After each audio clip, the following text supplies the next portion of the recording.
I'm Erin Rose. Welcome to Hollywood Defined. This week, we'll take a look at the role of the special effects makeup artist. From Tyler Perry's Medea to the Twilight trilogy, special effects makeup can make characters' roles come alive. Let's go to Moviola's exclusive visual glossary of terms to get a clear understanding of this thrilling role. A special effects makeup artist is responsible for enhancing the physical features of an actor to create non-human or affected character. Effects can range from the alien and monstrous to simple wounds and scars. Prosthetics and plaster casts are frequently used to create the effects.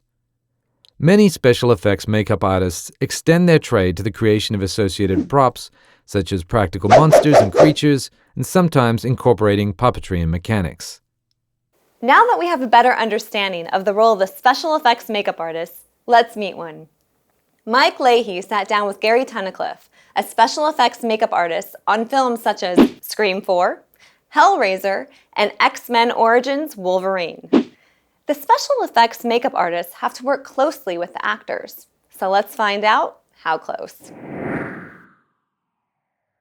You spend a lot of time with the actors. No, makeup effects guys especially. I mean, that's why it's really important to have a good relationship with actors. Every day you're going to see them. Well, every day you see them early. You kind of with them when they're tired, when they're fed up, when they don't want to, work. You're pestering them all day long because, unlike the person bringing the Starbucks, I'm walking up going, hey.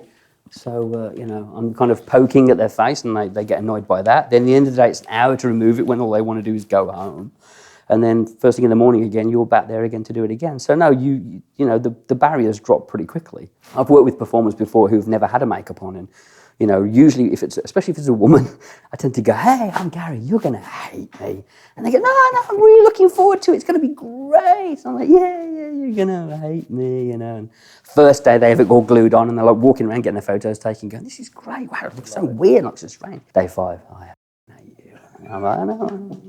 I knew you would. Some people love it, right? It's all over. I mean, like Johnny Depp, you can't talk out of being in a makeup. Like we did Sleepy Hollow, and he wanted like a nose and big ears, and he's like, I want to do this, I want to do this. And Scott Rudin's going, we're not doing any of that. I didn't pay $7 million for Johnny Depp to cover him in rubber. Like anyone on a production, the special effects makeup artist must work within the vision of the director. Here's a little piece of trivia. Special effects makeup artist Rick Baker won the first ever Oscar for Best Makeup and Hairstyling in 1982 for the film American Werewolf in London. With CGI effects being so advanced, how are the special effects and practical makeup being affected? Is there more or less work? Gary has an interesting take on this. I think it's affecting all departments. Obviously, it affects makeup effects. I think it's affecting stunts. It affects set departments. Makeup effects guys have to realise the limitations of their work. There are certain things we can do very, very well, and certain things that just look lame, I think it's important for CGI guys to learn about makeup effects and makeup effects guys to learn about CGI. I mean, you work with someone like Paul Verhoeven. I haven't worked with him, but I know people who have who say, like, Paul Verhoeven's all over it. He's tell you exactly what's a miniature, what's a model shot, what's a makeup effect, where it blends into CGI. I'm a great fan of using the best mechanism around, which is this. If I shove my hand up inside a puppet, it doesn't break on set, it keeps going, it'll go over and over again, it's organic, it moves. But obviously the big problem is that I'm attached to it, which is really easy for CGI guys to say, well, just take you out. We'll leave your arm inside the creature, and we'll fill in that little plug where your arm went in, and then we've got a real thing that's grabbing onto the actor and biting them, and we'll add a few extra tentacles. So as long as everyone can work together and we can all get along, and hopefully do the best effect and save some money. Gary was kind enough to invite us to take a tour of his workshop, 2 Hours in the Dark. Let's go take a look. This is the 2 Hours in the Dark workshop. Let's have a look around. This is our main sculpting and fabrication area. This is kind of where everything happens. We have painting sections and moulding areas. This is all foam latex, which is injected into the moulds and then baked, and then we'll get these ready for painting. We'll end up being a terrifying and scary creature. We're going to be doing arms for the same creature.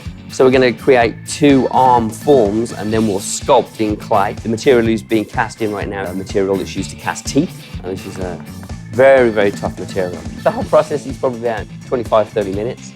So this is our animatronic chimp character. Animatronics are a lot more sophisticated than they were a few years ago. All of the servo motors that control the facial expressions all in the back of their head. When I open my mouth with this on, it'll open his jaw. Mike's controlling the brow.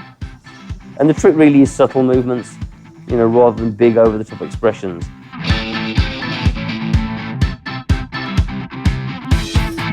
Thanks, Gary. That was so insightful. Well, it's about time to wrap up this week's episode. For more of our interview with Gary, more visual glossary of terms, and a host of other learning tools, visit moviola.com. Thanks for tuning in, and see you next week when we define another Hollywood role.